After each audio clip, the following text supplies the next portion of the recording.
நம்ம கர்பலாவுடைய சரித்திரத்திற்குள் செல்வோம். கர்பலா மதீனாவிலே யஸீதுக்கு ஆதரவு தெரிவித்து உசைர் ரலியல்லாஹு அன்ஹுவை கையெழுத்து போட சொல்லி மிரட்டி, அப்படி யஸீதுடைய ஆட்சிக்கு எதிராக அவர் நின்றால் அவரை கைது செய்ய வேண்டும், அதற்கு அவர் ஒத்துழைக்கவில்லை என்று சொன்னால் அவரை கொலை செய்ய வேண்டும் என்று மாபாதக செயலை பெருமானார் அவர்கள் முத்தமிட்ட, பெருமானார் அவர்கள் கொஞ்சி விளையாடிய, பெருமானார் அவர்கள் சையீதா அஸ்பாபி அகலில் ஜன்னா சொர்க்கத்துடைய வாலிபர்களுக்கெல்லாம் என்னுடைய பேரப்பிள்ளை தலைவர்கள் என்று சொல்லப்பட்ட உசைர் ரலியல்லாஹு அன்ஹு அவர்களை கொலை செய்ய சொல்லி அவருடைய தலைக்கு விலை பேசுகின்றான் யஸீத் தன்னுடைய ஆட்சியை தக்க வைப்பதற்காக. எந்த பெருமானார் அவர்கள் மக்காவில் இருந்து இருக்கும் பொழுது குஃபார்கள் 100 சிவப்பு ஒட்டகைகளுக்கு விலை பேசினார்களோ அவர்கள் காபிர்கள். எந்த முனாஃபிகீன்கள் கொடிய யஸீத் பெருமானாருடைய குடும்பத்தாருக்கு கண்ணியம் கொடுக்காத வஹாபிச பரம்பரையினுடைய முன்னோர்கள் உசைர் ரலியல்லாஹு அன்ஹு அவர்களுடைய தலைக்கு விலை பேசுகின்றார்கள். எதற்காக? யஸீதுடைய ஆட்சியினுடைய அந்த சப்போர்ட்டுக்காக. கடிதம் வருகிறது. மருவான், ஏற்கனவே நான் மருவானை பற்றி சொன்னேன். அவன் வஹாபிச சிந்தனை உடையவன். நபிகளுடைய தர்பாரில் இஸ்கின் அடிப்படையில் மாலிக் இமாம் அவர்கள் செய்யப்பட்ட அந்த பல புத்தகக்கூடிய செயல்களை எல்லாம் பிதஅத் ஷிர்க் என்று இவர்களை கொண்டு சொன்னவன். அவரிடத்தில் எப்படிப்பட்ட நியாயம் எதிர்பார்க்க முடியும்? கடிதம் வருகிறது மதீனாவிற்கு. முஆவியா இறந்து விட்டார். யஸீத் ஆட்சி கட்டளில் அடுத்த இஸ்லாமிய சாம்ராஜ்யத்தின் அரசராக அமர்ந்து விட்டார். இதை நாங்கள் முழுமையாக பையத் செய்து ஒப்புக்கொள்கின்றோம். இப்படிக்கு உசைன் இப்னு அலி என்று கையெழுத்து போடும்படி லெட்டர் வந்திருக்கிறது. இந்த லெட்டர் மிட்நைட்ல வருது, ஷாம்ல இருந்து மதீனாவுக்கு. அந்த லெட்டரை பார்த்த உடனே இரவு என்றும் பார்க்காமல் மருவான் உசைன் ரலியல்லாஹு அன்ஹுவை கவர்னர் மாளிகைக்கு அழைக்கின்றான். மதீனாவுக்கு கவர்னர் மாளிகையில இரவு நேரத்தில், இந்த நேரத்தில் என்னடா அழைப்பு வந்திருக்கிறது என்று சொல்லி உசைன் ரலியல்லாஹு அன்ஹு அவர்களும் அவர்களோடு முஹிப்பீன்கள் எல்லாம் வாலிபர்கள் எல்லாம் சென்று செல்கிறார்கள். செல்லும் பொழுது எல்லாரையும் வாசல்லே நிப்பாட்டிட்டு நான் என்னன்னு கேட்டுட்டு வரேன்னு சொல்லி சொன்னாங்க. இல்ல உங்களுக்கு எதுவும் ஆபத்து இருக்கான்னு சொல்லி நாங்க உங்களோட வர விரும்புறோம்னு சொன்னாலும் இல்ல வேண்டாம், நான் சண்டைக்காக வரல, நான் சண்டையும் விரும்பல, இந்த மதீனால நான் சண்டை போடுவதையும் சத்தமாக பேசுவதையும் விரும்பவில்லை, என்ன என்ன இந்த இரவு நேரத்தில் மருவான் கூப்பிட விட்டிருக்கிறாருன்னு சொல்லி போய் கேட்க போனால் அங்கே மருவான் சொல்லுகின்றான், முஆவியா வஃபாத் ஆகிவிட்டார், இன்னா லில்லாஹி வ இன்னா இலைஹி ராஜிஊன். அவருடைய மகன் யஸீத் ஆட்சி இடத்திலே இருக்கிறார்.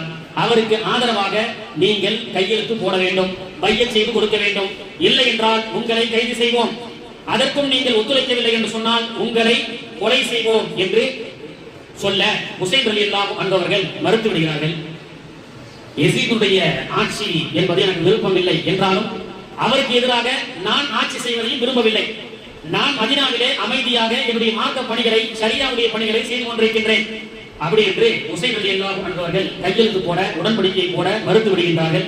என்றாலும் அவருடைய ஆட்சிக்கு எதிராக நான் ஆட்சி இடத்தில் அமர வேண்டும் என்று எனக்கு விருப்பமும் இல்லை அப்படின்னு சொல்லிட்டாங்க. என்றாலும் அடிக்கடி உசைர் ரலியல்லாஹு அன்ஹு அவர்களுக்கு குறைச்சொல் கொடுத்துக் கொண்டே இருந்தான் மருவான் யஸீத் மூலமாக. உசைர் ரலியல்லாஹு அன்ஹு அவர்களும் அப்துல்லா இப்னு சுபைர் ரலியல்லாஹு அன்ஹு போன்ற மூத்த சஹாபாக்களுடைய ஆலோசனை அடிப்படையில் சரி மதீனாவில் இருந்தா தான் பிரச்சனை, துஷ்மனை கண்டா தூரம் போறது நல்லதுன்னு சொல்லி இந்த மருவான் என்ற அந்த வஹாபிச சிந்தனையுடைய நபிகளாருடைய குடும்பத்திற்கு கண்ணியம் கொடுக்க தெரியாத இந்த நூதேவி ஆட்சி செய்யக்கூடிய இந்த புனித இடத்தில் இருப்பதை விட, இந்த புனித இடத்தில் இருந்து அவனோடு நாம் மல்லு கட்டுவதை விட அமைதியாக மக்காவுக்கு செல்லலாம் என்று மக்காவுக்கும் சென்று விட்டார்கள். இதற்கிடையில் கூஃபாவிலே யஸீதுடைய ஆட்சியின் கீழ் உபைதுல்லா இப்னு ஜியாத் என்ற கொடுங்கோல் ஆட்சியாளர் அங்கே ஆட்சி செய்து கொண்டிருந்தான். எங்கே? ஈரான் அந்த பகுதியிலே ஆட்சி செய்து கொண்டிருந்தான். அங்கிருந்து மக்கள் எல்லாம் யஸீதுடைய ஆட்சியின் கீழ் இருக்கக்கூடிய இப்னு ஜியாதுடைய ஆட்சியை யாருமே விரும்பல. எனவே அங்கிருந்து பல கடிதங்கள் உசைர் ரலியல்லாஹு அன்ஹு அவர்களுக்கு வருகிறது. இங்கே இருக்கக்கூடிய சஹாபாக்கள் என்ன சொல்றாங்க, நீங்க கூஃபாவுக்கு உசைனே ஒரு காலமும் போகாதீங்க, ஏன்னா உங்களுடைய தகப்பனார் அலி ரலியல்லாஹு அன்ஹு அவர்களை கொன்ற ஊர், ஹசன் ரலியல்லாஹு அன்ஹு அவர்கள் விஷம் வைத்து சூழ்ச்சி வைத்து கொல்லப்பட்ட மாபாதகர்கள் அங்கே கூஃபிகள் வாழ்ந்து கொண்டிருக்கின்றார்கள். எனவே இந்த கடிதத்தை எல்லாம் பார்த்து நீங்கள் அவர்கள் ஆதரவு தெரிவிப்பார்கள், உங்களுக்கு ஆதரவு இருக்கும்னு சொல்லி போகாதீங்க அப்படின்னு சொல்லி எல்லா சஹாபாக்களும் சொன்னார்கள். இருந்தாலும் கடிதம் 1 2 அல்ல, வரலாற்றில் 18,000 கடிதங்கள் என்று வருகிறது. இன்னொரு இடத்துல 60,000 கடிதம், 80,000 கடிதம். உமர் ரலியல்லாஹு காலத்திலே போஸ்டல் டிபார்ட்மெண்ட்லாம் வந்துருச்சு, அது ஒரு தனி சப்ஜெக்ட். அப்படிதான் கடித போக்குவரத்து. சுமார் 60,000 கடிதங்கள் உசைர் ரலியல்லாஹு அன்ஹு இடத்துல வருகிறது. Free for Kufa, free for Kufa, free for Palestine போட்டுட்டு இருக்கோமா இல்லையா? இன்னைக்கு மக்கள் ஃப்ரீ ஃபார் பாலஸ்தீன், பாலஸ்தீன மக்களுடைய சுதந்திரத்துக்காக நீங்கள் போராடுங்கள், அவர்களுக்காக ப்ரே பண்ணுங்கன்னு சொல்றாங்களா இல்லையா? இந்த ஃப்ரீ ஃபார் பாலஸ்தீன் என்பது மஹதி அலைஹிஸ்ஸலாம் அது அடுத்து அதே பேரக்குள்ள தான் வந்து பாலஸ்தீனை காப்பாற்றுவாங்க. கூஃபாவுக்கு இவங்க சென்று இவங்க காப்பாற்றிய முயற்சி செய்து அந்த ஜனநாயக ஆட்சியை நிறுவுவதற்காக புறப்பட்டு சென்ற ஹுசைன் ரலியல்லாஹு அன்ஹு அவர்கள் கூஃபாவுடைய மக்களுடைய சுதந்திரத்துக்காக எப்படி புறப்பட்டார்களோ அதே போன்று பெருமானார் அவர்கள் சொன்ன மஹதியும் வருவார். அது அடுத்த நான் செய்தியாக நான் சொல்கின்றேன். ஹுசைன் ரலியல்லாஹு அன்ஹு அவர்கள் 60,000 கடிதம் கிட்டத்தட்ட மதீனா மக்காவுக்கு வருகிறது, மதீனாவுக்கும் வந்தது. நீங்க கூஃபாவுக்கு வாங்க, நீங்க இந்த அப்துல்லா இப்னு உபைதுல்லா இப்னு ஜியாதுடைய ஆட்சிக்கு ஒரு முடிவு கட்டி நீங்க வாங்க, உங்களுடைய தகப்பனார் இருந்ததை போன்றே இஸ்லாமிய சாம்ராஜ்யத்தின் தலைவராக பெருமானாருடைய பேரப்பிள்ளையான உங்களை நாங்கள் தேர்ந்தெடுக்கின்றோம் என்று கடிதங்கள் வரவும் ஹுசைன் ரலியல்லாஹு அன்ஹு அவருடைய மனம் மாறுகிறது. இருந்தாலும் சஹாபாக்கள் வேண்டாம்னு சொல்றாங்க. நிறைய சஹாபாக்கள் எந்த அளவுக்கு சொன்னா பெரும் பெரும் மூத்த சஹாபாக்கள் எல்லாம் இப்னு அப்பாஸ் ரலியல்லாஹு போன்றவர்கள் எல்லாம் நீங்க அங்கே செல்வது சரியில்லை, அந்த ஊரில் பாதுகாப்பு இல்லை என்று சொன்னாலும் ஹுசைன் இப்னு அலி ரலியல்லாஹு அன்ஹு அவர்கள் கூஃபாவுக்கு போக முடிவு செய்து போவதற்கு முன்பதாக அங்க இருக்கக்கூடிய நிலவரத்தை பார்ப்போம். சரி, நான் நேர போனாதான் பிரச்சனை அப்படின்னு சொன்னா நேர போனாதான் பிரச்சனை வரும். எனவே கூஃபாவிற்கு தன்னுடைய சாச்சா மகன் அலி ரலியல்லாஹுடைய சகோதரர் அலி அகீல், அவருடைய மகன் முஸ்லிம் இப்னு அகீல், சச்சா மகன் தம்பி, அவங்கள அனுப்பி வைக்கிறாங்க. சரி, நீங்க போய் கூஃபாவில் இருக்கக்கூடிய நிலவரத்தை பாருங்க. கடிதம் என்னவோ ஆதரவா நான் 80,000 கடிதத்துல இருந்து நிறைய கடிதங்கள் வந்துகிட்டே இருக்கு. கூஃபாவுடைய சூழல் எப்படி இருக்கு என்று சொல்லி பார்ப்பதற்காக முஸ்லிம் இப்னு அகீல் என்ற ரலியல்லாஹு அன்ஹு அவர்களை கூஃபாவுக்கு அனுப்பி வைக்கிறார்கள். கூஃபா பஸரா ரொம்ப பதட்டமான சூழல். ஹுசைன் மக்காவில் இருந்து புறப்பட தயாராக இருக்கிறார். அதற்கு முன்னோட்டமாக மக்களை ஆதரவு திரட்டுவதற்காக முஸ்லிம் இப்னு அகீல் ரலியல்லாஹு அன்ஹு அவர்கள் மக்காவில் இருந்து புறப்பட்டு விட்டார், கூஃபாவுக்கு வந்து விட்டார் என்ற செய்தி இப்னு ஜியாதுக்கு தெரிய வருகிறது. வந்துட்டார் கூஃபாவுக்கு, ஆனா எங்க தங்கி இருக்கிறார் என்ற செய்தி மட்டும் சீக்கிரட்டா இருக்கு. முஸ்லிம் இப்னு அகீல் ரலியல்லாஹு அன்ஹு அவர்கள் கூஃபாவிலே ஹானி ரலியல்லாஹு அன்ஹு நபிகள் நாயகத்துடைய குடும்பத்தாரின் மீது ரொம்பவும் நேசம் கொண்டவர். நம்மை போன்று இன்ஷா அல்லாஹ் ஆமீன் சொல்கிறேன். நபிகள் நாயகத்துடைய குடும்பத்தார்கள் மீது நேசம் கொண்டவர். அவர் சஹாபி, வஹாபி அல்ல. முஸ்லிம் இப்னு அகீல் அவர்களுக்கு யாருக்கும் தெரியாம 144 முஸ்லிம் இப்னு அகீலுக்கு அடைக்கலம் கொடுத்தால் பார்த்தவுடன் சுட வேண்டும். அவர்களை அடைக்கலம் கொடுத்தவர்கள், அவர்களை சந்தித்தவர்களுக்கெல்லாம் கொலை மிரட்டல் விடப்பட்டது. அப்படிப்பட்ட நேரத்திலே முஸ்லிம் இப்னு அகீல் அவர்களுக்கு பெருமானாருடைய குடும்பத்தார் என்னுடைய வீட்டுக்கு வந்து தங்கினால் அது முபாரக் என்ற அடிப்படையில், அதனால் இந்த ஹானியுடைய உயிர் போனாலும் பரவாயில்லை என்ற அடிப்படையில் உயிரை பணயமாக வைத்து பெருமானாருடைய குடும்பத்தாரை சார்ந்த அலி நாயகத்துடைய சகோதரனுடைய மகனான ஹுசைன் ரலியல்லாஹுடைய சகோதரரான முஸ்லிம் இப்னு அகீலை அவர் என்ன செய்கிறார், வீட்டுக்குள் அடைக்கலம் கொடுத்து கூஃபா நகரத்தில் இருக்கக்கூடிய எல்லா மக்களுக்கும் சீக்கிரட்டா பரவுது. ஹுசைன் ரலியல்லாஹு அன்ஹு அவர்கள் வர போறாங்க. அதுக்கு முன்னாடி ஆதரவு திரட்டி முஸ்லிம் இப்னு அகீல் ஹானி அவருடைய வீட்டிலே தங்கி இருக்கிறார்கள் அப்படின்னு செய்தி வருது. 2 நாள்ல 18,000 பேர், எத்தனை பேருங்க? 18,000 பேர் வந்து சீக்கிரட்டா ஹானி அவருடைய வீட்டுல வந்து முஸ்லிம் இப்னு அகீல் அவர்களை பையத் செய்து ஹுசைன் அவர்கள் வந்தால் நாங்கள் முழு சப்போர்ட் பண்ணுவோம், அவங்களுக்கு பையத் செய்து தரோம் அப்படின்னு சொல்லி 18,000 பேர் 2 நாட்கள்லயே வந்து போக ஆரம்பிச்சிட்டாங்க. ஊர் நிசப்தமா இருக்கு. இதுக்கிடையில ஒருவருக்கு ஒருவராக சீக்ரெட் கோட் இதை வச்சு சில பேர் என்ன செய்யறாங்க, இஷாரா காட்டுவாங்க, பள்ளிக்கு தொழுவு போவாங்க. ஒருத்தர் இன்னொருத்தரை பார்த்து இஷாரா, கண் இஷாரா பேசினால் கூட எவராவது பார்த்தா மாட்டிப்போம். அந்த அளவுக்கு ஒரு பதட்டமான சூழல். இஷாராவின் அடிப்படையிலேயே 18,000 பேர் கிட்டத்தட்ட முஸ்லிம் இப்னு அகீல் அவர்களுடைய கரம் பிடித்து ஹுசைன் அவர்களுக்கு பையத் செய்து அவர்கள் வந்தால் நாங்கள் அவர்களுக்கு ஆதரவாக இருப்போம் என்று சொல்ல, இப்னு ஜியாதுக்கு ஊர்ல ஏதோ நடக்குது. முஸ்லிம் இப்னு அகீல் வந்துட்டாரு, தகவல் வந்துருச்சு. அவரை மக்கள் கூட்டம் கூட்டமாக பார்க்க போறாங்க. அவர் எங்க தங்கி இருக்கிறார் அப்படின்னு கண்டுபிடிப்பதற்காக சிபிசிஐடிகளை நியமிக்கிறான். அதுல முஸ்லிம் இப்னு அகீல் தங்கி இருக்கக்கூடிய இடத்தை கண்டுபிடித்தால் 1000 தீனார்கள் பொற்காசுகள் வழங்கப்படும் சொன்ன உடனே அகீல் முஅக்கல் என்ற ஒரு கொடியவன் ஊர் ஊராக அந்த ஊர்ல பஸரா கூஃபாவுல எல்லா பள்ளிவாசலுக்கும் சென்று அவன் நோட்டமிட ஆரம்பிக்கின்றான். பள்ளிவாசலுக்கு சென்று நோட்டமிடும் பொழுது இஷா தொழுகைக்கு பிறகு ஒரு பள்ளிவாசல்ல எல்லோரும் போயிட்டாங்க. ஒரே ஒரு பெரியவர் மட்டும் நின்று தொழுதுட்டு இருக்கிறாரு. எல்லா பள்ளிவாசலையும் உள்ளதுதான். பரல் முடிச்சோட சில பேர் போயிருவாங்க, வித்திரு தாண்டி சில பேர் உட்கார்ந்து தொழுதுட்டு இருப்பாங்க, தஸ்பீஹ் செஞ்சுட்டு இருப்பாங்க. அந்த மாதிரி ஒரு நல்லடியாரை பார்த்து மாக்கள் நல்லவனை போன்று சென்று அவரிடத்தில் விசாரிக்கின்றான். முஸ்லிம் இப்னு அகீல் ஹுசைனுக்கு ஆதரவு திரட்டுவதற்காக கூஃபாவுக்கு வந்ததாக கேள்விப்பட்டேன். அவர் கரம் பிடித்து பையத் செய்யணும், அவர் எங்க இருக்காரு சொல்ல முடியுமான்னு சொல்லி யார் இடத்துல கேட்கறான், அந்த பெரிய இடத்துல கேட்கறான். அவங்க மேலே கீழையும் பார்த்து அப்படிலாம் ஒன்றும் நடக்காத மாதிரி அப்படியா அப்படின்னு சொல்லிட்டு பார்வையாலேயே மௌனம் சாதித்தார்கள். போய் சொல்ல மாட்டாங்கல்ல. மீண்டும் அவன் கேட்கின்றான், தயவு செஞ்சு சொல்லுங்க, நான் ரொம்ப தூரத்துல இருந்து வரேன், என்ன இந்த பாருங்க, என்கிட்ட 1000 தீனார்கள் கூட காசு இருக்கு, இதை கூட அவங்களுடைய மார்க்க பணிக்காக நான் இதை கொடுக்கலாம் இருக்கிறேன். சரி, உடலையும் தரன்றான், காசையும் தரன்றான், ஒரு நல்ல நோக்கத்துல கேட்கறான்னு சொல்லி பல முறை கேட்டதற்கு பிறகு இவன் சந்தேகத்துக்குரியவன் அல்ல, நல்லவனாகத்தான் இருப்பான் என்ற அடிப்படையில் அந்த பெரியவர், வீடுலாம் சொல்ல மாட்டேன், என் முன்னாடியே வா, தெருவில் இப்படி கை காமிச்சு போயிட்டே இருப்போம், அந்த வீட்டுல தான் முஸ்லீம் இப்னு அகீல் இருக்கிறார் அப்படின்னு சொல்லி உண்மையை அவர் பெரியவர் யதார்த்தமாக சொல்லிவிட்டார். ஹானி அவருடைய வீட்டிலே முஸ்லீம் இப்னு அகீல் அவர்கள் தங்கிய அந்த செய்தி இப்னு ஜியாதுக்கு தெரிய வந்து விட்டது. கொடியவன் இப்னு ஜியாத் ஹானி அவர்களை அழைக்கின்றான். அவரும் அந்த கவர்னர் அவையிலே ஒரு வேலை செய்யக்கூடியவராகத்தான் இருந்தார். சில நாட்களாக அவர் வரவில்லை. ஏனென்றால் முஸ்லீம் இப்னு அகீல் அவர்களுக்கு உசைன் அவர்களுக்கும் ஆதரவு கொடுப்பதற்காக ஹானியை அந்த கவர்னர் மாளிகையிலே விசாரிக்கின்றான். முஸ்லீம் இப்னு அகீல எங்க மறைச்சு வச்சிருக்கிறார்கள்? முஸ்லீம் இப்னு அகீலா அப்படின்னு அவர் கேட்டார். எல்லாம் எனக்கு தெரியும், உன் வீட்டுல தான் தங்க வச்சிருக்கிற, இத்தனை பேர் வந்து பையத்து வாங்கிட்டு போயிருக்கிறாங்க அப்படின்னு அவன் விசாரணை செய்யும் பொழுது இந்த முவாக்கல் என்ற இந்த சிபிசிஐ கூடியவன் வந்துவிட விஷயம் தெரிந்து விட்டது. ஹானி அவர்களை அந்த கவர்னர் மாளிகையிலே தாக்கப்படுகிறார். என்றாலும் தான் தாக்கப்பட்டாலும் பெருமானாருடைய குடும்பத்தார்களை நாம் கண்ணியப்படுத்தி அவர்களுக்கு ஆதரவாக செயல்பட்டோம் என்ற சந்தோஷத்தோடு பல தாக்குதல்களை அவர் வாங்கிக் கொண்டார். இது முஸ்லீம் இப்னு முஅக்கலுக்கு தெரிய வருகிறது.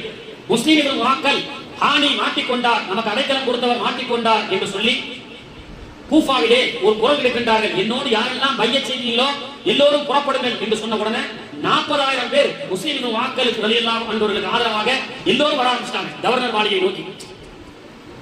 40 பேர் 40,000 கிட்டத்தட்ட 4,000 பேர் கிட்டத்தட்ட 40,000 பேர் கிட்டத்தட்ட வர ஆரம்பிச்சாங்கன்னு சொல்லப்படுது. 18,000 பேர் எல்லாம் பையத் செஞ்சு கொடுத்தவங்க. வரும்போது எல்லோரும் வந்தார்கள்.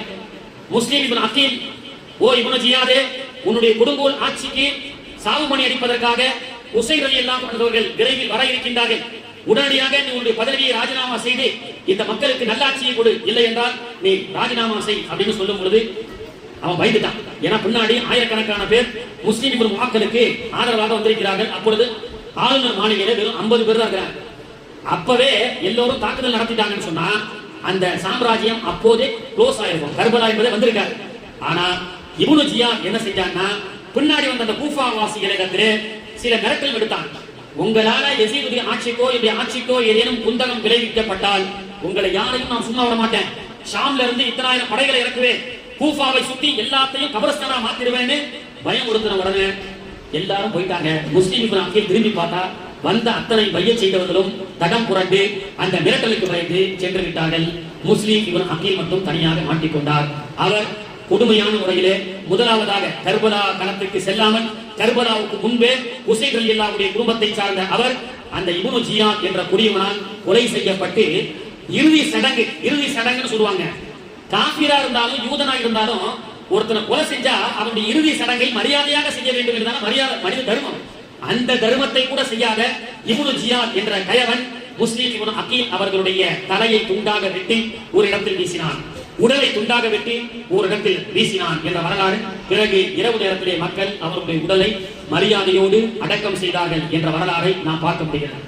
இப்படியாக ஆரம்பத்தில் முஸ்லீம் இப்னு அகீல் அவர்கள் வந்த 2 நாள்ல 18,000 பேர் ஆதரவாக திரண்டு விட்டார்கள் என்ற உடனேயே ஒரு கடிதம் போடுகிறார்கள் உசைன் ரலியல்லாஹு அன்ஹுவுக்கு.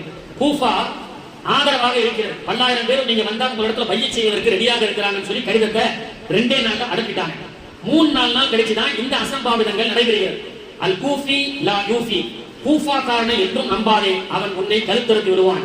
ஒரு பழமொழியே சொல்லுவாங்க, அல் கூஃபி லா யூஃபி வலவு கான சூஃபி, அவன் நல்லவனாக இருப்பான், ஆனால் அவனிடத்தில் நீ உனக்கு சப்போர்ட் கிடைக்கும் என்று நினைக்காதே, உன்னை பாதியிலேயே விட்டு செல்வான் என்ற பழமொழி ஒன்று உண்டு. அந்த பழமொழிக்கிறங்க எல்லாருமே கைவிரிச்சிட்டாங்க. ஆதரவு கொடுக்கும் பொழுது நல்ல ஆதரவு இருக்குன்னு கடிதம் போட்ட முஸ்லீம் இப்னு அகீல் ரலியல்லாஹுடைய கடிதம் உசைன் ரலியல்லாஹு கிடைச்சதற்கு பிறகு சரி முஸ்லீம் இப்னு அகீல் போயிட்டார் தம்பி, அவர் நல்ல சூழல் இருக்குன்னு சொல்லி லெட்டர் போட்டிருக்கிறாரு அப்படின்னு சொல்லி தன்னுடைய குடும்பத்தார்களோடு கூஃபாவுக்கு உசைன் ரலியல்லாஹு அன்ஹு புறப்படுகிறார்கள். புறப்படும் பொழுது அவர்களுடைய அபிமானிகள் சில பேரும் அந்த உசைன் ரலியல்லாஹு அன்ஹு அவர்களோடு பயணம் புறப்படுகிறார்கள். மக்காவை விட்டு புறப்படும் பொழுது பிறை ஹிஜ்ரி 60ஆம் பிறை துல்ஹஜ்ஜுடைய மாதத்திலே உசைன் ரலியல்லாஹு அன்ஹு அவர்கள் ஹஜ்ஜி முடித்ததற்கு பிறகு, ஹஜ்ஜி காலம் முடித்ததற்கு பிறகு தன்னுடைய குடும்பத்தார்கள் 72 பேர் கூட வந்த அபிமானிகள் 250 பேர்களோடு உசைன் ரலியல்லாஹு அன்ஹு மதீனாவை விட்டு புறப்படுகிறார்கள். காரணம், அங்கே நல்ல சூழல் இருக்கிறது என்ற கடிதத்தை பார்த்து செல்லக்கூடிய வழியிலே நிறைய சஹாபாக்கள்லாம் வேண்டாம் அப்படின்னு சொல்லி சொன்னாங்க. இருந்தாலும் உசைன் ரலியல்லாஹு சொன்னாங்க, நான் சண்டை போட போகல, என் தம்பி அனுப்பிட்டேன், அங்க நல்ல சூழல் இருக்குன்னு சொல்லிட்டாங்க. எனவே அங்கே சென்று நல் ஆட்சியை நிறுவ சொல்லியோ அல்லது அந்த மக்களுக்கு சுதந்திரத்தை, ஜனநாயக ரீதியான மக்கள் சுதந்திரமாக வாழணும், அதுக்குத்தான் நான் போறேன், சண்டை போட போகல அப்படின்னு சொல்லித்தான் மக்காவை விட்டு ஹஜ்ஜுடைய காலம் முடிந்ததற்கு பிறகு உசைன் ரலியல்லாஹு அன்ஹு புறப்பட்டு செல்கின்றார்கள். புறப்பட்டு செல்லக்கூடிய வழியிலே முஹர்ரம் பிறை 3 முஹர்ரம் பிறை 3 ஈராக்குக்கு முன்னாடி அல் அஷாம் என்ற இடத்திலே தங்குகிறார்கள். 250 பேர், அது அல்லாம 72 குடும்பத்தார்கள், அது அல்லாம வரவழியில பெருமானாருடைய பேரப்பிள்ளை என்ற அடிப்படையில் நிறைய பேர் புறப்பட்டு கிட்டத்தட்ட ஒரு 750,000 பேருக்கு சேர்ந்துட்டாங்க. யாரோட கொஞ்சம் நீங்களும் பேசுங்க. உசைன் ரலியல்லாஹு அன்ஹு அவர்களோட இந்த முஹர்ரம் பிறை 3 அல் அஷாம் என்ற இடத்திலே இரவு நேரம் தங்குகிறார்கள்.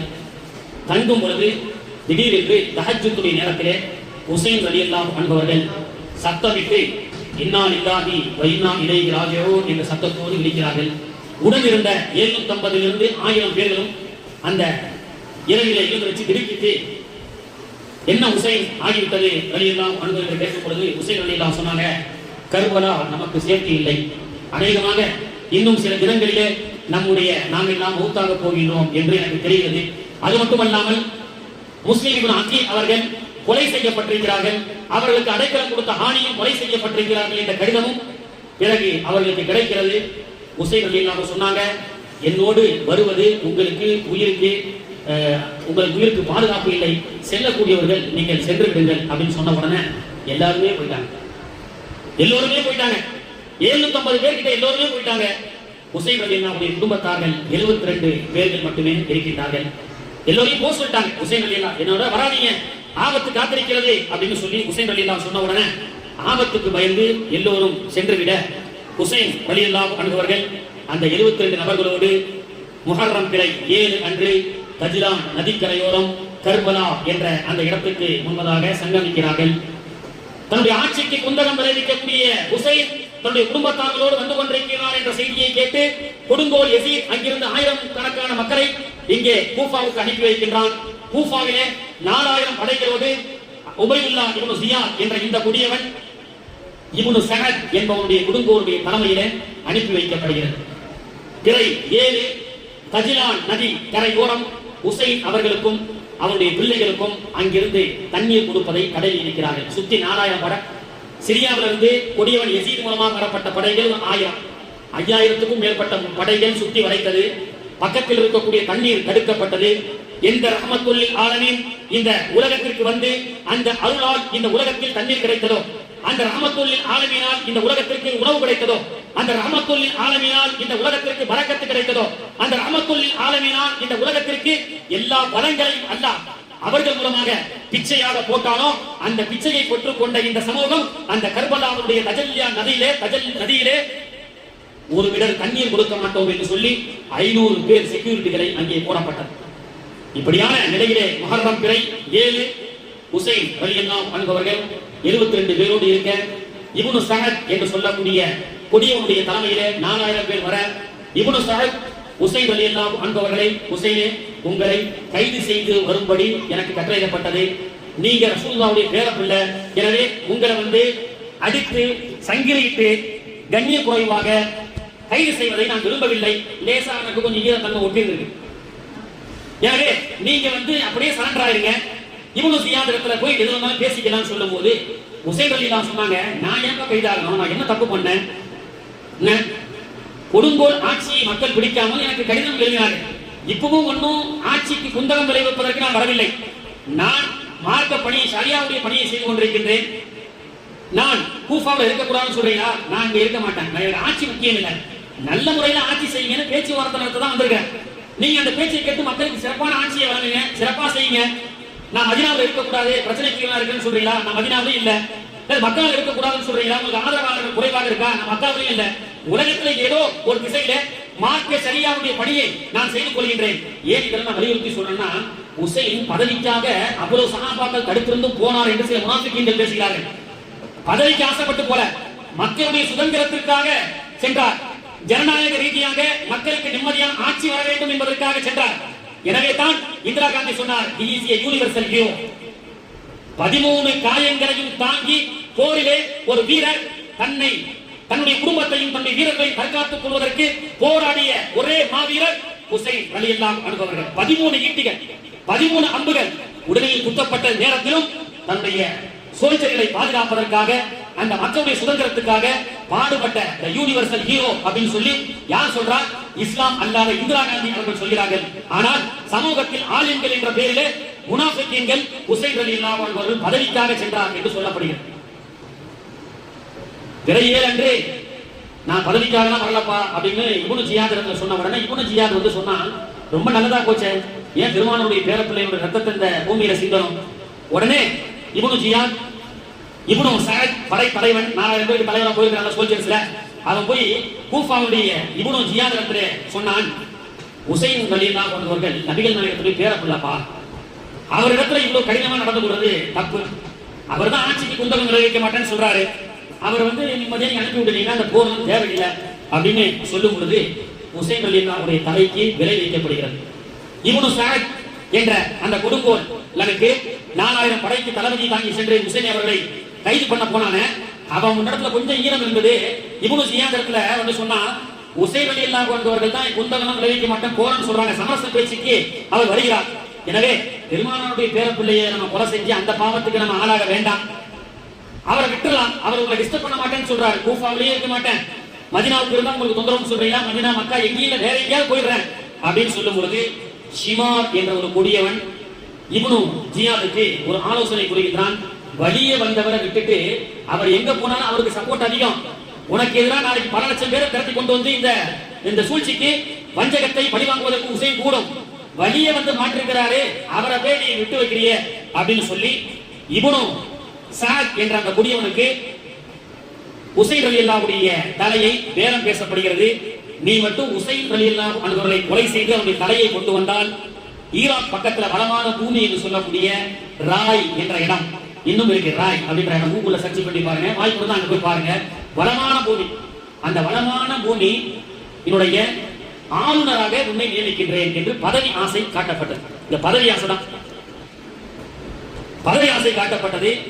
ரை என்ற கவர்னருடைய பதவிக்கு ஆசைப்பட்டு இப்னு சஅதும் ஹுசைன் அவர்களை கொல்ல துணிந்து, அவனோடு அவன் மனம் மாறிவிட்டால் என்ன செய்வது, இந்த ஆபரேஷனை சக்சஸா முடிக்கணும்னு சொல்லி நஅூது பில்லாஹ் ஷிமார் என்ற கொடியவனும் கவர்னர் மாளிகையிலிருந்து ஹுசைன் அவர்களை கொலை செய்வதற்குண்டான அப்ரூவை வாங்கி செல்கிறார்கள்.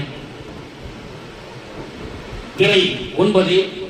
ஹுசைன் ரலியல்லாஹு அன்ஹு அவர்கள் 72 குடும்பத்தார்களோடு குடிப்பதற்கு தண்ணீர் இல்லாமல், உண்ண உணவில்லாமல் மிகப்பெரிய கஷ்டத்திலே ஆளாக்கப்பட்டிருக்கக்கூடிய அந்த சூழலிலே 9 அன்று ஹுசைன் ரலியல்லாஹு அன்ஹு அவர்களோடு போர் பிரகடனம் செய்கிறார்கள். இப்னு சஅதும் ஷிமார் என்பவனும். ஹுசைன் ரலியல்லாஹு சொன்னாங்க, பிறை 9 அன்று இரவு எப்படியும் இவர்கள் நம்மை கொல்லாமல், தலையை கொல்லாமல் செல்ல மாட்டார்கள், வெட்டாமல் செல்ல மாட்டார்கள் என்ற திட்டத்தோடு வந்துவிட்டார்கள்.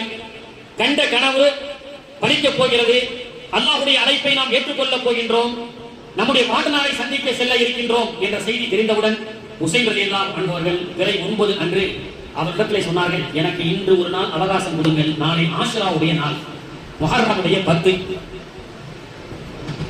எனவே நிறைய நபிமார்களை சோதனை விட்டும் அல்லாஹ் பாதுகாத்த நாள் என்ற அடிப்படையில் எனக்கு ஒரு இரவு நேரம் கொடுங்கள், என்னை நம்பி வந்த மக்கள், என்னுடைய உயிர் எனக்கு பிரச்சனை இல்லை, ஆனால் என்னை நம்பி வந்த என்னுடைய குடும்பத்தாருடைய உயிர் அமானிதமானது என்று சொல்லி, எதா இருந்தாலும் பிறை 10 அன்னைக்கு பார்த்துக்கலாம்னு சொல்லி 9 அன்று மகரிபுக்கு வந்த நம்முடைய குடும்பத்தார்களிடத்திலே ஹுசைன் ரலியல்லாஹு அன்ஹு அவர்கள், இன்னும் இப்ப கூட ஒண்ணும் கிடையாது, டார்கெட் நான் மட்டும்தான், நீங்க யாரு போனாலும் உங்களை விட்டுருவாங்க, நீங்க போயிருங்க அப்படின்னு சொல்லும் பொழுது ஹுசைன் ரலியல்லாஹு அன்ஹுடைய குடும்பத்தார்கள், பெருமானாருடைய ரத்த உறவு அல்லவா, பயந்து கொண்டு பதவிக்கு ஆசைப்பட்டு கொடுங்கோலருடைய மிரட்டலுக்கு பயப்படக்கூடிய கோழைகளையா பெருமானார் அவர்கள் விட்டு சென்றார்கள்? இல்லையே, மார்க்கத்திற்காக இந்த இன்னுயிரை இந்த சமுதாயத்திற்கு கொடுக்கக்கூடிய சிறப்பான அகல வைத்திரை அல்லவா பெருமானார் தன்னுடைய குடும்பத்தார்களாக விட்டு சென்றிருக்கிறார்கள். புலிக்கு பிறந்தது பூனையாகுமா, அலிக்கு பிறந்தது பூனையாகுமா? அலி புலி, அலியார். அலி ரலியல்லாஹு அன்ஹு கந்தக் என்ற யுத்தம் கடுமையான குளிர்காலத்துல வந்தது. ஒரு சின்ன இடைச்சல்களாக ஒரு செய்தியை நம்ம தெரிஞ்சுக்கணும். அலி ரலியல்லாஹு அன்ஹு அவர்கள் கடும் குளிர் கந்தக் யுத்தம், அகலை வெட்டி எதிரிகள்லாம் ஆப்போசிட்ல இருக்கிறாங்க. தஹஜ்ஜுத் நேரம், கடுமையான குளிர். எல்லா சகாபாக்களும் போத்திரத்துக்கு போர்வை இல்லாம கிடைத்த இலைத்தலைகளை வைத்து பள்ளத்துக்குள்ள உட்கார்ந்து தம்முடைய குளிர்களை எல்லாம் அவர்கள் என்ன செஞ்சாங்க, காத்துக் கொண்டிருந்தாங்க. நம்ம இஸ்லாத்துக்கு வரதுக்காக இன்னைக்கு 9-10 நோன்பு வைக்கிறது நம்ம கஷ்டமா இருக்கு. சில பேர் ஒரு 10 நாளைக்கு உசைன் ரலியல்லாஹு அன்ஹு அவர்கள் ஷஹீதாக்கப்பட்டார்கள், எனவே நான் கறி மீன் நான்வெஜ் சாப்பிட மாட்டேன்னு சொன்னா அவங்களை எல்லாம் பார்த்தா ஷியாக்களுடைய கொள்கைன்னு சில பேர் சொல்றாங்க. ஜெய்னப் ரலியல்லாஹு அன்ஹு கர்பலாவிலே இருந்த ஒரு பெருமானுடைய குடும்பத்தாரை சார்ந்த ஒரு சீதேவி, அவங்க சொல்றாங்க, கர்பலாவுக்கு பிறகு நான் உலகத்தில் வாழும் காலம் நான் குளிர்ந்த நீரை குடித்ததில்லை, ஏனென்றால் நீர் கர்பலாவுடைய குடும்பத்தார்களுக்கு கிடைக்காத தண்ணீர் எனக்கு வேண்டாம் என்று இருந்தேன் அப்படின்னு சொன்னாங்க. அவங்க ஷியாவா ஏன் நீங்க தண்ணி குடிக்காம இருக்கீங்க? ஜெய்னப் அவங்க சொல்றதுங்க, அலி ரலியல்லாஹுடைய குடும்பத்தை சார்ந்த சீதேவி. அப்போ கடுமையான குளிர் நேரத்துல அலி ரலியல்லாஹு அன்ஹு ரசூல் ஸல்லல்லாஹு அலைஹி வஸல்லம் அவர்கள் அலியே எதிர் தரப்புல என்ன நடக்குதுன்னு பார்த்துட்டு வாங்கன்னு சொன்னாங்க. இரவு நேரத்துல நோட்டம் எடுத்துட்டு வர சொன்னாங்க. அலி ரலியல்லாஹு அன்ஹு யா ரசூலல்லாஹ் ரொம்ப குளிர். எப்பவுமே பெருமானாருடைய கண் இமைக்கு கட்டுப்பட்ட சஹாபாக்கள் தோழர்கள், குறிப்பாக அலி ரலியல்லாஹு அன்ஹு அவர்கள் அஸர் தொழுகல அப்படின்றதுக்காக மறைந்த சூரியனை மீண்டும் மேலே வர வைத்த கராமத் செய்த பெருமானார் அவர்கள். அலி தூங்கிட்டார், அலியினுடைய மடியில ரசூலுல்லாஹ் தூங்குறாங்க. அஸர் தொழுகை கலாவாயிருச்சு, ரசூலுல்லாஹ் தொழுகிறாங்க, அலி தொழுற. அலி ரலியல்லாஹு அன்ஹு மடியில ரசூலுல்லாஹ் தொழுகிறாங்க.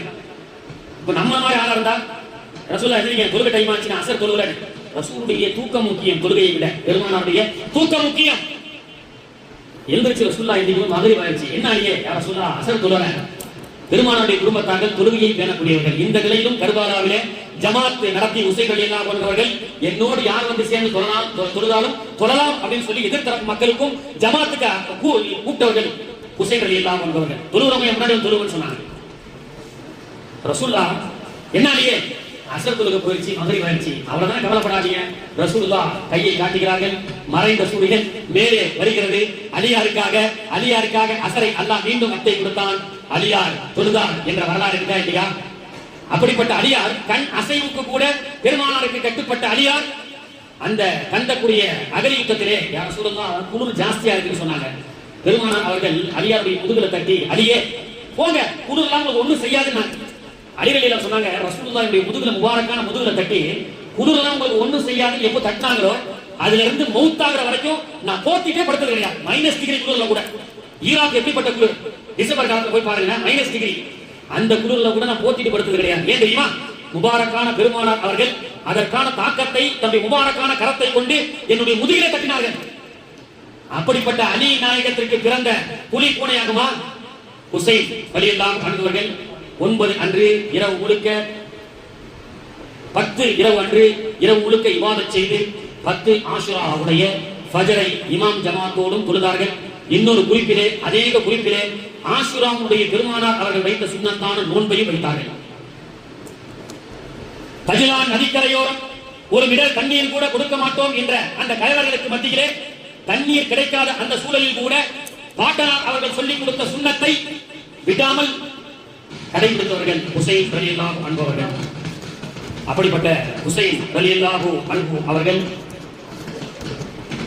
இறை 10 அன்று ஃபஜர் முடிகிறது, சூரியன் உதயமாகிறது.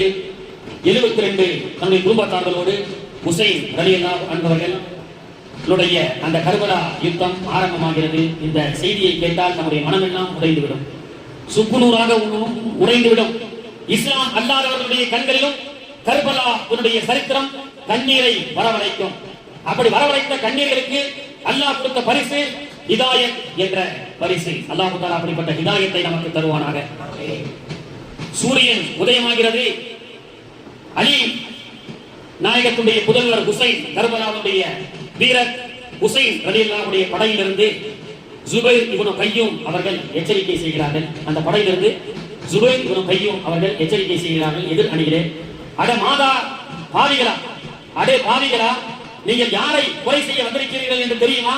பெருமானார் அவர்கள் முத்தமிட்ட, பெருமானார் அவர்களுடைய கரம் பட்ட, பெருமானாருடைய ரத்தமான, பெருமானாருடைய அகல வைப்புகள் என்று சொல்லக்கூடிய சிறப்பு வாய்ந்த பேர பிள்ளையை நீங்கள் எதிர்த்து வந்திருக்கிறீர்களா? எவனும் திரும்பி நல்ல வழியில் செல்ல மாட்டீர்கள் என்று முதலில் ஜுபைர் இப்னு கய்யூம் அவர்கள் வீர வசனத்தை பேச, எதிரிலிருந்து ஒரு அம்பு முதலாக அவரை தாக்குகிறது. அவர் அந்த இடத்திலேயே ஷஹீத் ஆகிறார். ஷஹீத் ஆன போதிலும் ஹுசைனை பெருமைப்படுத்தி ஹுசைன் ரலியல்லாஹு அன்ஹு அவர்களை காப்பாற்றி இந்த உடலை விட்டு இந்த உயிர் பிரிந்த அந்த சந்தோஷத்திலேயே தன்னுடைய ஷஹாதத் என்ற மரணத்தை ஜுபைர் இப்னு கய்யூம் அவர்கள் ஏற்றுக்கொள்கின்றார்கள். எதிரில் இருந்த ஹுர் என்பவர் கூட எதிரில் இருந்த படையில் உள்ளவர் தான். ஆனால் நடக்கக்கூடிய செய்தியை பார்த்து பெருமானார் அவர்களுடைய குடும்பத்தாரை கொலை செய்வதற்கு கூட இந்த மாபாதக பாதிகள் துணிந்து விட்டார்களே, இதுக்கு மேல இந்த படையில் எடுக்கக்கூடாதுன்னு சொல்லி அவரும் ஹுசைன் ரலியல்லாஹுடைய படையில் வந்து 73வது நபராக சேர்க்கிறார். ஹுர் அவர் ஒரு மிகப்பெரிய படை வீரர், ஷாம் நாட்டை சார்ந்தவர். அவர் ஒருத்தர் மட்டும் சுமார் 40 பேரை வீழ்த்தக்கூடிய சக்தி வாய்ந்தவர். ஹுர் சொன்னார், ஹுசைன் ரலியல்லாஹு அன்ஹு அவர்களை நீங்கள் தலையை துண்டிக்க வேண்டும், கொலை செய்ய வேண்டும் என்று சொன்னால் என்னிடத்தில் மோதிவிட்டு தான் நீங்கள் ஹுசைனை பார்க்க வேண்டும் என்று சொல்லி துணிச்சலாக அவரால் முடிந்த 20-30 நபர்களை களம் ஆடிவிட்டு இந்த உலகத்தை விட்டு ஷஹாதத் என்ற மரணத்தை ஹுர் என்பவர் அங்கே ஷஹாதத்துடைய மரணத்தை சந்திக்கின்றார். இதிலிருந்து ஒருவன் ஹுசைன் ரலியல்லாஹுவை பார்த்து சொன்னான், நரகத்தை கொண்டு சுப செய்தி ஹுசைனை உனக்கு சொல்லப்படும் என்று நஊது பில்லாஹ் சொல்லும் பொழுது ஹுசைன் ரலியல்லாஹு அன்ஹு கேட்பார்கள், யார்டா நீ, நரகத்தை கொண்டு சுப செய்தி சொல்லப்படும் என்று என்னை பார்த்து சொன்னதற்கு என்னுடைய பாட்டனார் நபிகள் நாயகம் ஸல்லல்லாஹு அலைஹி வஸல்லம் அவர்கள் நான் குழந்தையாக இருக்கும் பொழுதே சய்யிதா அஸ்பாபி அஹ்லில் ஜன்னah, நான் சொர்க்கத்துடைய வாலிபர்களுக்கெல்லாம் தலைவர் என்று அந்த சத்திய தூதரால் சொல்லப்பட்ட என்னையா நீ நரகத்தின் நுழைவாய் என்று சொன்னாய் என்று சொன்ன மாத்திரத்திலேயே அந்த இப்னு ஜௌஃபி என்று சொல்லக்கூடிய அந்த கொடியவன் ஹுசைன் அவர்களை எப்பொழுது நீ நரகத்தை கொண்டு சுப செய்தி சொல்லப்படும் என்று ஏசினானோ மாத்திரத்திலேயே அவனுடைய குதிரை பைத்தியம் பிடித்து அவன் தலைகீழாக தொங்கி குதிரை ஓடி சென்று ஒரு பாறையில் முட்டி அவன் தலை வெடித்து சென்று போனான். அப்துல்லா இப்னு கலபி ரலியல்லாஹு அன்ஹு கர்பலாவுடைய யுத்த களத்திலே எதிரிகளை சந்திக்கிறார்கள். அவர்களும் ஷஹாதத் என்ற வீர மரணத்தை அடைகிறார்கள். அவர் ஒரு கூஃபாவாசி அந்த ஊர்க்கார். அவர் மனைவியோடு வந்திருக்கின்றார். அப்துல்லா இப்னு கலபியினுடைய நெஞ்சத்தில் ஈட்டிகள் அம்புகள் பாய்ந்தது. ஷஹாதத் என்ற வீர மரணத்தை அடைகிறார். அவருடைய மனைவி அந்த ஜனாசாவை மடியில் போட்டுவிட்டு அப்துல்லா இப்னு கலபியினுடைய மனைவி சொன்னார், அடே மாபாதக பாவிகளா, என்னுடைய கணவர் இறந்து விட்டார், எனக்கு ஆனந்தம் தான். ஏன் தெரியுமா, ஒரு பெண் தன்னை கணவனை இழந்தால் அவள் விதவைதான். கணவனை இழப்பதை போன்று ஒரு பெண்ணுக்கு துக்கம் கிடையாது. ஆனால் நான் என்னுடைய கணவனை இழந்து விதவையாக இருக்கின்றேன். யாருக்காக? நபிகள் நாயகத்துடைய பேர பிள்ளைக்காக.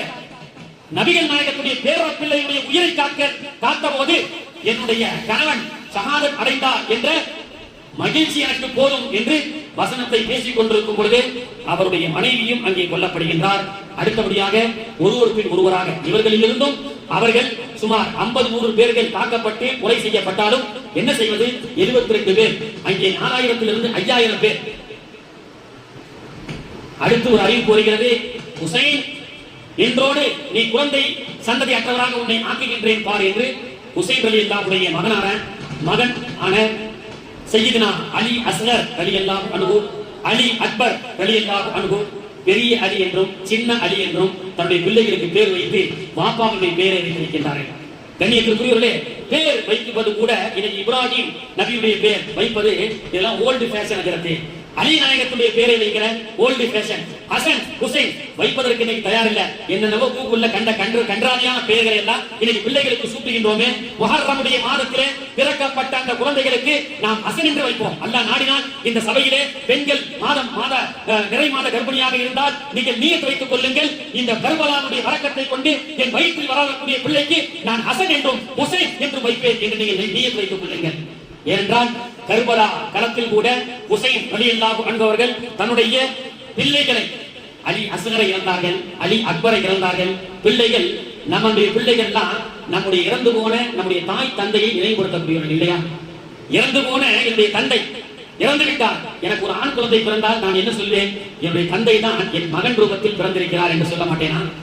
என்னுடைய தாய் இறந்து விட்டார், ஆனாலும் என்னுடைய தாய் மறுபிறவி எடுத்து என்னுடைய மகனாக பிறந்திருக்கிறார் என்று நாம் ஆனந்தம் அடைய மாட்டோமா?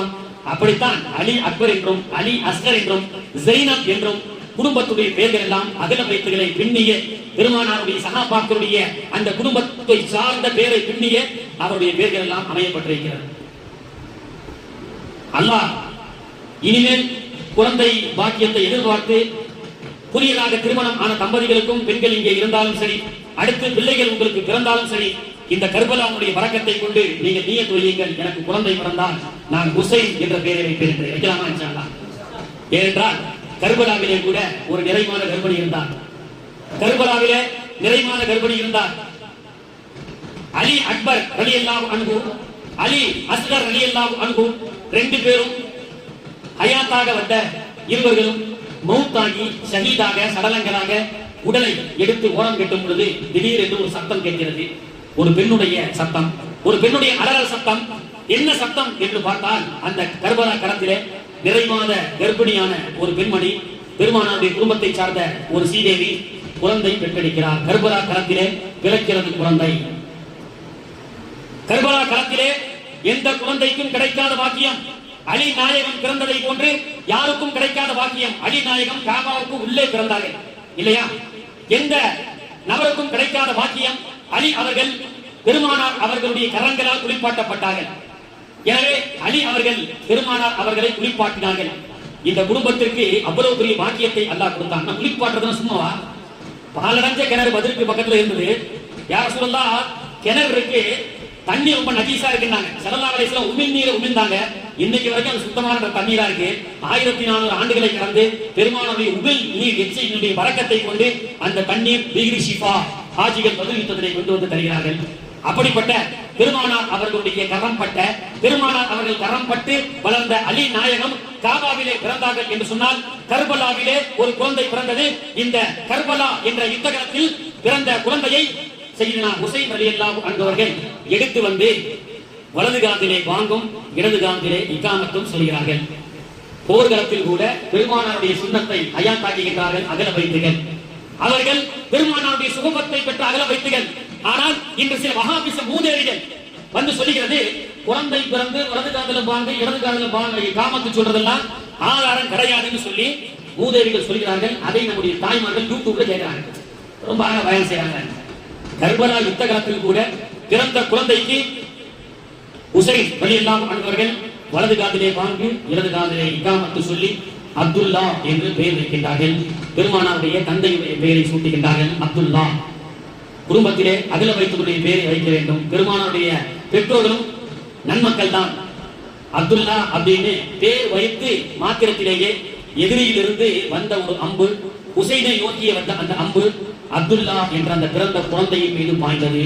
குழந்தை வாங்கு சொல்லி இகாமத் சொல்லி அப்துல்லா என்ற பெயர் வைக்கப்பட்ட மாத்திரத்திலேயே குழந்தை இறைவனை சந்திக்க சென்றது.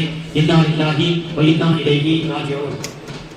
கூடாரத்திலிருந்து பிறந்த குழந்தை, ஹயாத்தாக வந்த குழந்தை பெயர் வைக்கப்பட்டு வாங்கு சொல்லப்பட்டதற்கு பிறகு ஜனாசாவாக ஷஹீதாக பிறந்தவுடன் ஷஹாதத் என்ற மரணத்தை பெருமானாருடைய குடும்பத்தை காத்த அந்த சிறப்புக்குரிய குழந்தையாக ஹுசைன் ரலியல்லாஹு அன்ஹு அவர்கள் அந்த கூடாரத்திற்கு எடுத்து செல்லும் பொழுது பிறந்தவுடன் அந்த குழந்தை எதிரிகளுக்கு அம்புக்கு இரையாகி மௌத்தாகி விட்டது என்று சொன்னால் 10 மாதம் சுமந்த தாய்க்கு என்ன வழி இருக்கும்?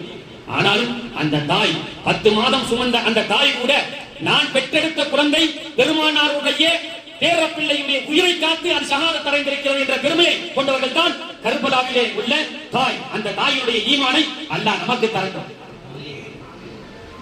போய் மதீனாவுல போய் பாருங்க, ஒரு பெண்மணி பேர்ல ஒரு பள்ளிவாசல் இருக்கு உஹதுக்கு முன்னாடி. அன்சாரி பெண்மணியுடைய பள்ளிவாசல். அது என்ன பள்ளிவாசல் தெரியுமா?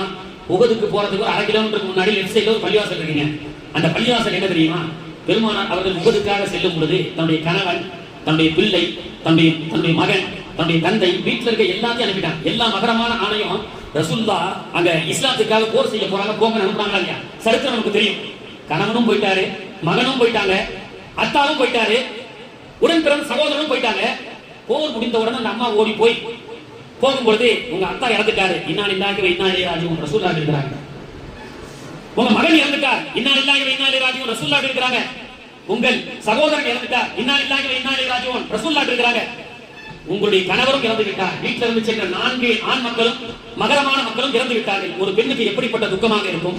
ஆனாலும் பெருமானார் அவர்கள் ஹயாத்தாக இருக்கின்றார்கள் என்ற சந்தோஷத்தில் கூட அந்த 4 ஜனாசாவையும் மேற்கொண்டவர்கள் தான் சஹாபா பெண் மக்கள். அந்த சஹாபி பெண்மணியினுடைய நிகழ்வை கேட்டு பெருமானார் அவர்கள் உஹது யுத்தத்திலிருந்து வரும் பொழுது என் மீது பிரியம் கொண்ட அந்த தாயுடைய வீட்டுக்கு செல்ல வேண்டும் என்று பெருமானார் அவர்கள் அந்த வீட்டுக்கு வந்து தொழுகிறார்கள். அதுதான் இன்னைக்கு பள்ளிவாசல். இன்னைக்கு அந்த வீட்டுக்கு போறான். பெற்ற தன்னுடைய குழந்தையை கூட பெருமானாருடைய குடும்பத்திற்காக அர்ப்பணித்து இப்படியாக ஒருவருக்கு ஒருவராக இறந்து எல்லோருடைய ஷஹாதத்துக்கு பிறகு ஸைனுல் ஆபிதீன் ரலியல்லாஹு அன்ஹு, ஸைனப் ரலியல்லாஹு அன்ஹு போன்ற சில பெருமானாருடைய குடும்பத்தார்களை தவிர ஹுசைன் ரலியல்லாஹு அன்ஹு அவர்கள் போராடுகிறார்கள். 13 அம்புகள் வந்து தாக்கி ஹுசைன் ரலியல்லாஹு அன்ஹு அவர்கள் கர்பலா என்ற மண்ணிலே ஷஹாதத் என்ற வீர மரணத்தை அடைகிறார்கள். இன்னா லில்லாஹி வ இன்னா இலைஹி ராஜிஊன். இந்த நேரத்திலே உம்மு சலமா ரலியல்லாஹு அன்ஹா அவர்களுக்கு பெருமானார் ஒரு மண்ணை கொடுத்தார்களே, பெருமானார் அவர்கள் உம்மு சலமா ரலியல்லாஹு அன்ஹா அவருடைய கனவிலே தோன்றி புழுதி படித்தவர்களாக ரசூலுல்லாஹ் இருக்கிறாங்க. உம்மு சலமா கேட்கிறாங்க, நாயகமே என்ன புழுதி படித்தவர்களாக தலை முடியும் ஜுப்பாவும் மணலால் சிவப்பும் மணலால் நீங்கள் இருந்து கொண்டிருக்கின்றீர்களே என்று கேட்கும் பொழுது பெருமானார் அவர்கள் சொன்னார்கள், இப்பொழுதுதான் கர்பலா என்ற களத்திலே என்னுடைய பேரப்பிள்ளை ஷஹாதத் என்ற வீர மரணத்தை அடைந்தார் என்று ஸைனப் ரலியல்லாஹு அன்ஹா அவருடைய கனவிலே சொல்ல, கனவு கலைந்த மாத்திரத்திலே பெருமானார் அவர்கள் கொடுத்த அந்த மண்ணை பார்க்கின்றார்கள். அந்த மண் சிவந்து இரத்த கலராக மாறியது. பெருமானாருடைய முன் அறிவிப்பு சக்திய வாக்கு அங்கே நிறைவேற்றப்படுகின்றது. கயவர்கள் இப்னு ஜியாத், இப்னு சஅத், ஷிமான் என்ற இந்த குடிவர்கள் எல்லாம் ஹுசைன் ரலியல்லாஹு அன்ஹு அவர்களை தலையை வெட்டி வீதி தோறும், கூஃபா தோறும், பஸ்ரா தோறும், ஊர் ஊராக சிரியா உட்பட கொண்டு சென்று டமஸ்கஸில் கூட அவர்கள் வலம் வந்து மக்களுக்கு எச்சரிக்கை செய்தார்கள். எங்கள் ஆட்சிக்கு குந்தகம் விளைவிக்க எதிர் அணியினராக யாரும் திரண்டால் பெருமானுடைய பேரப்பிள்ளைக்கு இப்படின்னு சொன்னா உங்களுடைய கதி என்ன அப்படின்னு சொல்வதற்காக இந்த அயோத்தியர்கள் இந்த விஷயத்தை அரங்கேற்றி வைக்கின்றார்கள். என்றாலும் ஹுசைன் ரலியல்லாஹுடைய தலை ஊர் ஊராக எடுத்து செல்லும் பொழுது, ஒரு நாள் ஹுசைன் ரலியல்லாஹுடைய தலையை வீதியிலே கொண்டு செல்லும் பொழுது ஹுசைன் ரலியல்லாஹு அன்ஹு வாயிலே ஏதோ ஓதிக் கொண்டிருக்கின்றார்கள். அங்கே இருந்தவர்கள் சஹாபாக்கள் எல்லாம் மனது ரணப்பட்டு பெருமானாருடைய பேரப்பிள்ளையை இவ்வாறு நீங்கள் தலையை கொண்டிட்டு ஊர் ஊராக சென்று நீங்கள் மகிழ்ச்சி அடைந்து கொண்டிருக்கக்கூடிய மகா பாவிகளே, அல்லாஹ்வுடைய சாபம் உங்களுக்கு உண்டாகாதா? ஹுசைன் தலையை துண்டித்த போதிலும் ஏதோ ஓதிக் கொண்டிருக்கின்றார். என்ன ஓதுகின்றார் ஹுசைன் என்று பார்க்கும் பொழுது இன்று வெள்ளிக்கிழமை அல்லவா, சூரத்துல் கஹ்ஃபை ஹுசைன் ரலியல்லாஹு அன்ஹு அவர்கள் ஓதுகிறார்கள். பெருமானாருடைய பேரப்பிள்ளையுடைய உடல் தனியாக, தலை தனியாக சென்ற போதும் அந்த தலை கூட பெருமானாருடைய சுன்னத்தை ஹயாத்தாக்கும் வண்ணமாக வெள்ளிக்கிழமை சூரத்துல் கஹ்ஃபை ஓதியது என்று சொன்னால் பெருமானாருடைய குடும்பத்தார்கள் தலை துண்டு துண்டாக வெட்டப்பட்டாலும் அவர்கள் தான் குர்ஆன். அதைத்தான் பெருமானார் அவர்கள் சொன்னார்கள், நான் 2ஐ விட்டு செல்கின்றேன். ஒன்று குர்ஆனை, என்னுடைய குடும்பத்தார்களை நான் 2ஐ விட்டு செல்கின்றேன். என்னுடைய ஃபாத்திமாவையும் குர்ஆனையும் நான் 2ஐ விட்டு செல்கின்றேன். குர்ஆனையும் அலிநாயகத்தையும் நான் 2ஐ விட்டு செல்கின்றேன். குர்ஆனையும் ஹசனையும் நான் 2ஐ விட்டு செல்கின்றேன். குர்ஆனையும் ஹுசைனையும் நான் 2ஐ விட்டு செல்கின்றேன். குர்ஆனையும் ஸைனுல் ஆபிதீன் ரலியல்லாஹு அன்ஹு அவர்களையும் நான் 2ஐ விட்டு செல்கின்றேன். குர்ஆனையும் அப்துல் காதர் ஜீலானியையும் நான் 2ஐ விட்டு செல்கின்றேன். குர்ஆனையும் திருச்சி நத்தகரவடி வாதிஷா நாயகத்தையும் நான் 2ஐ விட்டு செல்கின்றேன். குர்ஆனையும் அஜ்மீர் ராஜா கரீம் நவாஸையும் நான் 2ஐ விட்டு செல்கின்றேன். குர்ஆனையும் நாகூர் சாகுல் ஹமீத் வாதிஷா நாயகத்தையும் என்று சொல்லி இதுவரை இந்த நூற்றாண்டு வரை எந்த அகல வைத்துகள் எல்லாம் இந்த சமூகத்தில் வாழ்வார்களோ, வாழ்ந்து மன்னரை வாழ்ந்து கொண்டிருக்கின்றார்களோ, உலகத்தை விட்டு விடைபெற்றாலும் அவர்களுக்கு நீங்கள் கொடுக்கக்கூடிய கண்ணியத்தை கொடுக்க வேண்டும். நீங்கள் அவர்கள் வாழ்ந்தாலும் இந்த பூமியில் விட்டு மறைந்தாலும் அகல வைத்துகளுக்கு வழிபாடுகளுக்கு செய்ய வேண்டிய மரியாதையை நீங்கள் செய்தால்தான் உங்களுக்கு ஈமான் கிடைக்கும். மரியாதை இல்லை என்று சொன்னால் நீ 1000 வக்து தொழுதாலும் ஈமான் இல்லை. சித்திக் நாயகத்துடைய இடம் போட்டு ரசூலுல்லாஹ் சொல்றாங்க, என்னுடைய சித்திக் நாயகம் செய்த நன்மைகளையும் ஈமானையும் ஒரு இடையில் வச்சு முழு உம்மத்தை சார்ந்த மக்களுடைய ஈமானையும் இடையில் வைத்தால், நன்மை இடையில் வைத்தால் சித்திக் நாயகத்துடைய ஈமான் தான் கனமாக இருக்கும். ஏன் தெரியுமா? சௌரு குகையில் பெருமானார் ஸல்லல்லாஹு அலைஹி வஸல்லம் அவர்களை பாதுகாத்த அந்த 3 நாள் செய்த நன்மையை உமர் ரலியல்லாஹு அன்ஹு அவர்கள் வாழ்நாள் முழுவதும் செய்த நன்மையை தருகின்றேன். அபூபக்கரே, சௌரு குகையுடைய நன்மையை எனக்கு தாருங்கள் என்று கேட்டார்கள் என்று சொன்னால், தொழுகையை தாண்டி, ஹஜ்ஜை தாண்டி, ஜகாத்தை தாண்டி ஒரு அமல் நமக்கு சிறப்பான நன்மைகளை தரும் என்று சொன்னால் அது முஹப்பத்தே ரசூல், முஹப்பத்தே அவுலியா. அதனால்தான் கபரஸ்தான்ல அடக்கப்பட்ட உடனே, கபராளிகளை கபரஸ்தான்ல அடக்கப்பட்ட உடனே முன்கர் நக்கீர் வந்து கேள்வி கேட்பார்னு ரசூலுல்லாஹ் ஹதீஸ்ல சொல்லி கொடுக்குறாங்க. அந்த ஹதீஸுடைய வரிசையில் வரும் பொழுது மையத்தை அடக்கம் செய்துவிட்டு 40 அடிகள் அந்த சொந்த பந்தங்கள் எல்லாம் சென்றதற்கு பிறகு அங்கே முன்கர் நக்கீர் கேள்வி கேட்க வருவார். அப்படி கேள்வி கேட்க வரும் பொழுது அந்த மையத்தை எலும்பிரிச்சு உட்கார வைக்கப்படுமா கபரஸ்தான்ல. கபர்ல நம்ம கிபிலாவை பார்த்து அடக்கம் செஞ்சுட்டு போயிடறாங்கல்ல, கேள்வி கணக்கு கேட்க வரக்கூடிய மலக்கு வரும் பொழுது அந்த மலக்குகள் எலும்பிரிச்சு, மலக்காணி எதிரிசாணி எலும்பிரிச்சு அமர செய்யப்படும். அந்த ஹதீஸுக்கு விளக்கமும் கொடுக்குறாங்க. ஏன் மையத்து படுத்துக்கிட்டு இருந்தா கேள்வி கேட்க முடியாதா? மர்ரப்புக வமா நபியுக வமா தீனுக சொல்லலாமே. ஏன் எழுந்திருச்சு மையத்தை உட்கார வைக்கப்படுகிறது? நமக்கு அந்த ஹதீஸுடைய விரிவுரையாளர்கள் சொல்லிக் கொடுப்பார்கள். மையத்தை கபரிலிருந்து எழுந்திருச்சு அமர்ந்து உட்கார்ந்து கொள், மரியாதை இல்லாமல் படுத்துக் கொண்டிருக்காதே. ஏன் மையத்தை கபரில் அடக்கம் செய்யப்பட்ட மையத்தை, படுக்க வைக்கப்பட்ட மையத்தை அமர வைக்கப்படுகிறது தெரியுமா?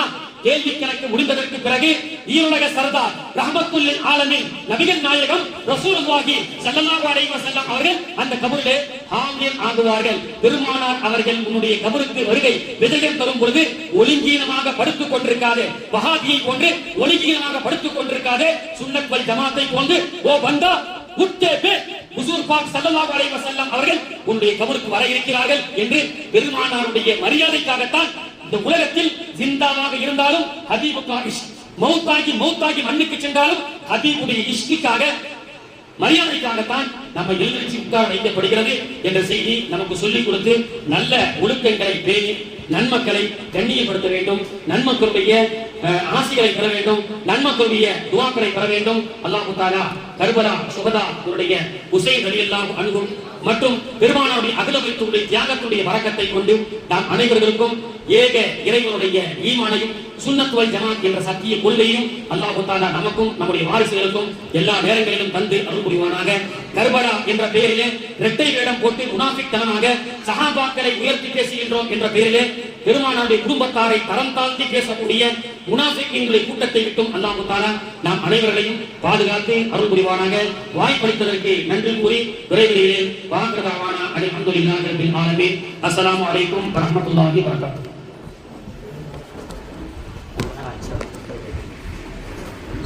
ஒரு விஷயம் ஒரு அனைவரும் முடிஞ்சதுக்கு பிறகு எல்லோருக்கும் விஷயம் ஒழுங்கு